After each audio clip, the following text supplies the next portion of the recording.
Himachal Pradesh government द्वारा department of urban development की basically 2 महीने का डेजिग्नेटेड कार्यक्रम आईटीसी एक्टिविटीज़ जो है वो शुरू किए हैं। उसमें उस कैंपेन का नाम अभी वो 5 फरवरी शिमला से लॉन्च हुआ है। कैंपेन का नाम है स्वच्छ शहर समृद्ध शहर। इसमें मेजर फोकस हमारा ये है कि धर्मशाला के अंदर नगर निगम में आज हम इसको लॉन्च कर रहे हैं। एक गाइडेंस पूरी गवर्नमेंट ऑफ हिमाचल प्रदेश से आई है। उसमें यह है कि हम अगले 2 महीने तक डेजिग्नेटेड एक कैंपेन चलाएं। हर वार्ड के अंदर, हर घर के अंदर हम पहुँचें। मेजर मुद्दा है हमारा कि जो वेस्ट है वो सेग्रीगेट करके लोग सोर्स पे ही सेग्रीगेट करके हमें दें। और मेजरली देखा जाए तो एक गीला कूड़ा अलग से दें और सूखा कूड़ा अलग से दें। अब ये सालों से ये कैंपेन चली आती है, हर किसी को पता है इस चीज़ का, पर कहीं ना कहीं अनफॉर्चुनेटली या लोग अभी भी इस चीज़ को लेके सीरियस नहीं हैं। लोगों को पता ज़रूर है। जहाँ अगर बच गया कोई एरिया जहाँ नहीं पता, वहाँ इस बार हम इन 2 महीनों में एक एजुकेशन कैंपेन करेंगे। जहाँ लोगों को पता है, मेरी आपके थ्रू, आपके माध्यम से उनसे विनती है, रिक्वेस्ट है कि आप गीला और सूखा कचरा जो है वो अलग रखें घर में। और हमारे जो डोर टू डोर कलेक्टर्स हैं उनकी हमने ऑलरेडी एक ट्रेनिंग भी कराई है। आज भी हम उनको इसलिए सेंसिटाइज करेंगे कि अलग अलग कूड़ा ही लें। फिर आगे हमारी सोच है कि वो कूड़ा जो अलग अलग लिया गया है वो फिर फाइनल जब हम प्रोसेसिंग करते हैं तो फिर अलग अलग तक जाए। कई जगह बीच में जो है मिक्स हो जाता है कूड़ा कई बार। तो ये हमारा मेजर जहाँ तक स्वच्छता का एंगल है। सेकंड हमारा इसमें है पब्लिक ग्रीवांस रिड्रेसल ऑल्सो। हर वार्ड तक पहुंच के हम वार्ड सभाएं करेंगे। लोगों से, वहाँ के लोकल जो रेजिडेंट वेलफेयर एसोसिएशन के रिप्रेजेंटेटिव उनसे बात करेंगे, पॉलिटिकल रिप्रेजेंटेटिव्स को साथ लेंगे, वहाँ के लोकल जितने भी स्टेक होल्डर्स उनको साथ लेंगे। हर एक वार्ड की क्या समस्याएं हैं उसके लिए एक एक्शन प्लान बनाया जाएगा जो डेवलपमेंट के एंगल से भी देखा जाएगा। और जो कई जो नॉन कैपिटल इंटेंसिव चीज़ें हैं, छोटी मोटी चीज़ें जहाँ ज़्यादा पैसा नहीं लगता लेकिन फिर भी लोगों को नगर निगम आना पड़ता है, सालों से लोगों के कोई कोई चीज़ें हैं जो नहीं एड्रेस हो पाई, तो इन 2 महीनों में हम डेजिग्नेटेड एक शेड्यूल बनाएंगे। मैं खुद जाऊंगा, मेरे रिप्रेजेंटेटिव्स, मेरे एडमिनिस्ट्रेटर्स जो ऑफिसर्स हैं वो भी जाएंगे, लोकल जेई होंगे वहाँ के, उस वार्ड में जो सुपरवाइजर्स हैं उनको वहाँ ले जाया जाएगा। तो लोगों की समस्याओं का भी ध्यान रखा जाएगा। तीसरा मुद्दा है यहाँ पे एक उपयोग प्लेटफॉर्म है जो नेशनल अर्बन डिजिटल मिशन के तहत बनी है और हिमाचल सरकार ने वो अडॉप्ट की है। उसकी इंटीग्रेशन करके उसमें जितनी भी म्यूनसिपल सर्विसेज हैं, काफ़ी सारी हैं, 45 टोटल सर्विसेज हैं, उसमें अभी 9 सर्विसेज का लॉन्च हुआ है। उसमें पहली सर्विसेज जो है वो यूज़र चार्जेस को लेके हैं, प्रॉपर्टी टैक्स की कलेक्शन को लेके हैं कि लोगों को पेमेंट की सुविधा ऑनलाइन मिले। वो पिछली बार भी हमने यहाँ एक ट्रेनिंग हम ऑलरेडी करवा चुके हैं उसकी। तो अब जो पॉस मशीन के तहत और एक डैशबोर्ड बैकएंड में बनेगा, उसमें जितनी म्यूनसिपल सर्विसेज हैं उसमें चाहे किसी ने एनओसी लेनी है, हर चीज़ कोशिश की जा रही है कि ऑनलाइन लोग अप्लाई करें, इजी हो और लोगों को ज़्यादा दिक्कत परेशानी ना हो। और पेमेंट के लिए भी हम गेटवे बना के इंश्योर करेंगे कि हर लोगों का जितने भी हमारी पेमेंट्स हैं वो कोशिश हो कि उनका बिल ऑनलाइन जाए, मोबाइल पे जाए और लोग आसानी से कर सकें। तो इस तरीके का एक हमारा अभियान है। यहाँ स्टेक होल्डर्स में से हमने व्यापार मंडल को जोड़ा है, होटल एसोसिएशन को जोड़ा है, लोकल आप सभी पत्रकार फ्रेंड्स साथी हमारे साथ हैं, और यहाँ के लोकल पॉलिटिकल रिप्रेजेंटेटिव्स को जोड़ा है। उसके अलावा युवा मंडल्स को, हमारे सुपरवाइज़र्स को, शहर के हर एक stakeholder, taxi union operators को, इन सब को जोड़ा है ताकि इस शहर के अंदर सबको ये बिलोंगिंगनेस वाली फीलिंग आए कि ये शहर सिर्फ कोई प्रशासन का शहर या सिर्फ नगर निगम के ऑफिशियल्स का शहर नहीं है, बल्कि ये शहर हर किसी का है। तो इस धर्मशाला के शहर वासियों का एक सहयोग हमें चाहिए। अभी भी आपके माध्यम से बताते हुए बड़ी खुशी है कि इसके शहर की स्वच्छता को लेके लास्ट 1 ईयर में, पहले भी बहुत कोशिशें हुई, लास्ट 1 ईयर में हमने फंडामेंटल चीज़ें चेंज की। कलेक्शन, ट्रांसपोर्टेशन, प्रोसेसिंग सारी चीज़ें हो रही है। हमारा ज़ीरो लैंडफिल हो, हमारा कोई भी कूड़ा जो है वो लैंडफिल में नहीं जाता। हम कमिटेड हैं कि 100% हम यहाँ प्रोसेस करते हैं वेस्ट को, उसके बाद फिर रिसाइकल होता है, फिर उसके बाद तो सर्कुलर इकॉनमी अचीव करता है। तो इस सब चीज़ों को ध्यान में रखते हुए हमने सफाई साथियों की जो वेलफेयर का भी ध्यान रखा, उनको घर दिए, उनकी हेल्थ कैंप किए। उनको आपने देखा होगा ये पहले कभी यूनिफॉर्म नहीं थी, अब हमने यूनिफॉर्म दी, उनको आइडेंटिटी कार्ड दिए, उनको पहचान दी। हमने ये इंश्योर किया है कि जोनल हॉस्पिटल में या कहीं हॉस्पिटल में अगर हमारे कोई भी सफाई कर्मचारी को जाना पड़ेगा, उसको कोई 1 रुपया भी पर्ची देने की ज़रूरत नहीं है, वो पैसे हम रियम्बर्स करते हैं। तो इन सब चीज़ों को देखते हुए अभी एक इंडिपेंडेंट एजेंसी स्कॉच अवार्ड भी नेशनल लेवल पे धर्मशाला म्यूनसिपल कॉर्पोरेशन को सैनिटेशन सर्विसेज के लिए और best practices in waste management के लिए दिया जाता है। जी जी। ऑनलाइन सर्विसेज की आपने बात कही है, 9 सर्विसेज जो है दी जा रही है, लेकिन टाइम बॉन्ड जो है उसकी एक बड़ी समस्या रहती है, वो समयबद्ध जो है लोगों को नहीं मिल पाती है। तो उसको लेके किस तरह के कदम उठाए जा रहे हैं? बिल्कुल, जहाँ टाइम बाउंड की बात आपने की, तभी 2 महीने बिल्कुल टाइम बाउंड रखा है।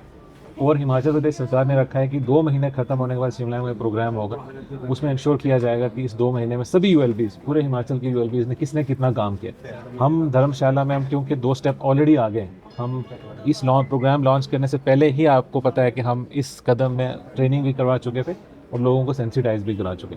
तो जहाँ तक आपकी बात है कि जो म्यूनसिपल सर्विसेज को ऑनलाइन किया जा रहा है, ये सालों से बातें होती हैं, सबको पता है, लेकिन अब ठोस कदम उठाए जा रहे हैं। और इन 2 महीनों के अंदर अंदर देखो, कोई भी अगर कोई नई चीज़ इंट्रोड्यूस होती है उसमें 3 स्टेजेस होती हैं। सबसे पहले आपको आईईसी करनी पड़ती है, लोगों को समझाना पड़ता है, ट्रेनिंग करानी पड़ती है। फिर उसके बाद उसकी इम्प्लीमेंटेशन के लिए आपको कोई प्लेटफॉर्म चाहिए, तो वो डिजिटल प्लेटफॉर्म आपके सामने डैशबोर्ड बना है। फिर तीसरी पॉइंट है कि उसको इम्प्लीमेंट करके फिर आप रिव्यू और मॉनिटरिंग करते हो कि आज उसमें कितना काम हुआ।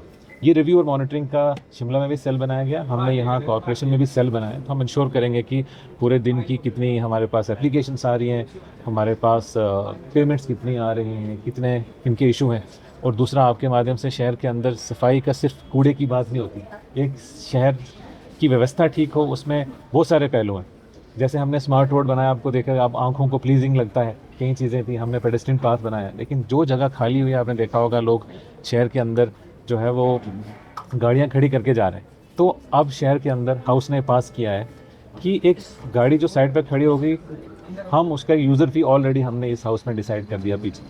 कोई भी जो गाड़ी खड़ी होगी वो 1 घंटे का 50 रुपये जो हमसे लिया जाए, हमें अब हम वो उसको चालान नहीं मान रहे, वो हमारा यूज़र फ़ी है। आप शहर के अंदर अगर गाड़ी, हमने रोड वाइडन की थी, कोई आके ड्रॉप करे और जाए, कोई इशू नहीं। लेकिन ये नहीं कि रोड की साइड आप जो है रोड की साइड पे पार्किंग ही बना दो। अगर कोई करेगा तो हम यूज़र फ़ी लेंगे और वो हम डेजिग्नेट करेंगे जगह। मोस्टली आपको अभी बता देता हूँ, जो हमारा स्मार्ट रोड है वो तो डेजिग्नेटेड ही है। इस पीछे हाउस में और हमने फाइनेंस कमेटी में ये डिसीजन लिया है, स्मार्ट रोड के अराउंड कोई भी गाड़ी साइड पर अगर खड़ी रहेगी 5 मिनट से ज़्यादा, उससे चार्ज लिया जाएगा, वो यूज़र चार्ज। इससे क्या है, ट्रैफिक कंजेशन हो रही है, वो खत्म होगा। सेकंड, आपने देखा होगा यहाँ वॉल्वो है, वो बसेस हैं, उनके यूज़र चार्जेस हमने ऑलरेडी हाउस में फिक्स किया हुआ है। बस उनकी जो है कलेक्शन इम्प्लीमेंटेशन लास्ट स्टेज पे है हमारी, वो भी हो जाएगी। एक सबसे इंपॉर्टेंट चीज़ मैं आपके माध्यम से कहना चाहूँगा, लोग शहर के अंदर गाय छोड़ रहे हैं और उनके यहाँ टैग लगे हुए हैं। हम अभी ह्यूमैनिटेरियन एंगल से, हम कोई हर बार डंडा चलाना सबसे पहला तरीका नहीं होता। हमने आपके माध्यम से हमेशा बोला लोगों को कि आप पेरी अर्बन एरिया से लोग अगर उतना ही अपना पशुधन रखें जितना वो मेंटेन कर पाएँ और जितना उनको फ़ायदा हो और जितना वो सेवा कर पाएँ। ये एनिमल क्रूअलिटी है कि आप गाय वहाँ से कहीं पे भी छोड़ देते हैं, फिर ये सोच के कि आप शहर वाले जो उठा लेंगे। अब हमारे पास रिसोर्सेज भी लिमिटेड हैं और दूसरा, फिर उन गाय को कभी वो एक्सीडेंट होता है, कई जगह बैल लोगों को मार देते हैं, ह्यूमन सेफ्टी का एंगल है। और उसके बाद शहर के अंदर आप एक इतनी अव्यवस्था का आलम शुरू हो जाता है कि आप कोई भी, आप, हम स्मार्ट सिटी हैं, हम एक टूरिस्ट डेस्टिनेशन है, इंटरनेशनल लेवल के टूरिस्ट हमारे पास आते हैं, वो अगर हमारे शहर के अंदर जो चल रही गाय वगैरह को देखेंगे तो क्या एक इम्प्रेशन जाता है। तो आपके माध्यम से आज मैं क्लियर बता रहा हूँ, हमने एक लिस्ट बना ली है पहली, जिन जिन गाय के पास हमारे यहाँ जो हम उनके ओनर्स को हम आइडेंटिफाई कर पाएँ, उनको 5,000 रुपये जुर्माना हम कर रहे हैं। क्योंकि हमने आपके माध्यम से हर किसी को बोला है 5,000 रुपये जुर्माना हम कर रहे हैं, क्योंकि जो गाय के पास जो कैटल्स के पास टैग लगे हैं उनसे हमें पता चल जाता है कौन छोड़ रहा है। तो प्लीज़ शहर के अंदर ये गाय छोड़ना, ये क्रूअलिटी की बात है। अगर आप नहीं ध्यान रख सकते थे तो प्लीज़ मत रखो गाय, लेकिन अगर आप पशुधन को एंजॉय करते हैं, उनकी रिसोर्स एज ए रिसोर्स करते हैं, तो उनका एंड तक ध्यान रखना ज़रूरी है। सर, कॉर्पोरेशन की ओर से सर प्रॉपर्टी टैक्स सर्वे भी करवाया जा रहा है, पहले भी करवाया जा रहा था लेकिन बीच में रुका था। अब किस तरह इसे आगे बढ़ाया जाएगा और कब तक ये कार्य जो है पूर्ण कर लिया जाएगा? केजी सैग के माध्यम से प्रॉपर्टी टैक्स के लिए सर्वे किया जा रहा है प्रॉपर्टीज़ का। पहली स्टेज हमारी जो है वो मार्च से पहले ख़त्म हो जाएगी। उसमें सर्वे इन्वॉल्व होता है। सर्वे में पहला कैडेस्ट्रल है जो मैप बनाने हैं GIS बेस्ड, वो ड्रोन बेस्ड सर्वे वो चल रहा है ऑलरेडी, वो अगले 1 हफ्ते के अंदर अंदर होपफुली फिनिश हो जाएगा।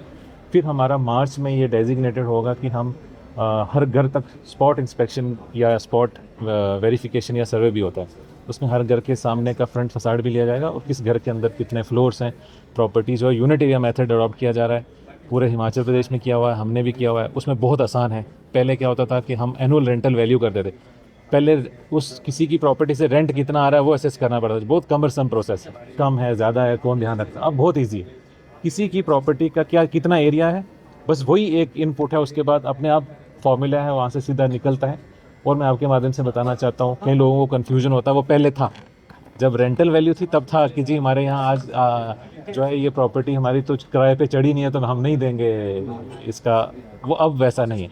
अब ऑलरेडी जो टैक्स रेट्स हैं वो बहुत कम कर दिए गए हैं, इस चीज़ को ध्यान रखते हुए कि प्रॉपर्टी की ऑक्यूपेंसी हो ना हो, रेजिडेंशियल का अलग फैक्टर है, कमर्शियल का अलग फैक्टर है। The moment you create a property in urban area, खासकर कॉर्पोरेशन के अंदर, तो उस प्रॉपर्टी का टैक्स जिस दिन आपकी कंप्लीशन सर्टिफिकेट और प्रॉपर्टी यूज़ होना शुरू हो गई है, कंप्लीशन सर्टिफिकेट, उस दिन के बाद जायज़ हो जाता है आपका टैक्स। और वो उसमें बहुत नॉमिनल सा है। और धर्मशाला शहर के अंदर पूरे हिमाचल में जितनी भी कॉर्पोरेशन से सबसे कम टैक्सेशन के रेट्स हमारे हैं, तो वो इसीलिए रखे गए हैं, जानबूझ के रखे हैं हमने, कि हम कोशिश करते हैं अपना टैक्स बेस बढ़ाने के लिए। ये नहीं कि एक से ही ज़्यादा ले लेना, बल्कि हम कम रख रहे हैं ताकि हर एक बंदा जो है वो सामने आए, वो अपना टैक्स टाइमली दे और हमारा इन जनरल रेवेन्यू इंक्रीज हो। तो आपने सफाई कर्मचारियों की वेलफेयर की बात की, परंतु अभी भी बहुत से कर्मचारी ऐसे हैं जो सलाह में जूनियर में रह रहे हैं, उनके लिए किस तरह की व्यवस्था जो आने वाले टाइम पे की जाएगी ताकि उनको घर मिल सके? देखिए, सफाई कर्मचारियों के लिए इन जनरल जो चरान में रिहेबिलिटेशन हुई थी वहाँ से, उनके लिए हमने जो है वो 68 ड्वेलिंग यूनिट्स बनाए थे, उसमें से मैक्सिमम 31 ऑलरेडी दे दिए गए हैं, बाकी भी हम जो है वो देने वाले हैं। इसके अलावा जो कुछ लोग हैं जो शहर के अंदर काम करते हैं, अलग अलग जगहों पे या गांव में काम करते हैं, वो कहीं झुग्गी में शहर के बाहर कहीं रह रहे हैं, वो हमारा के मैंडेट में इन जनरल अभी नहीं आता।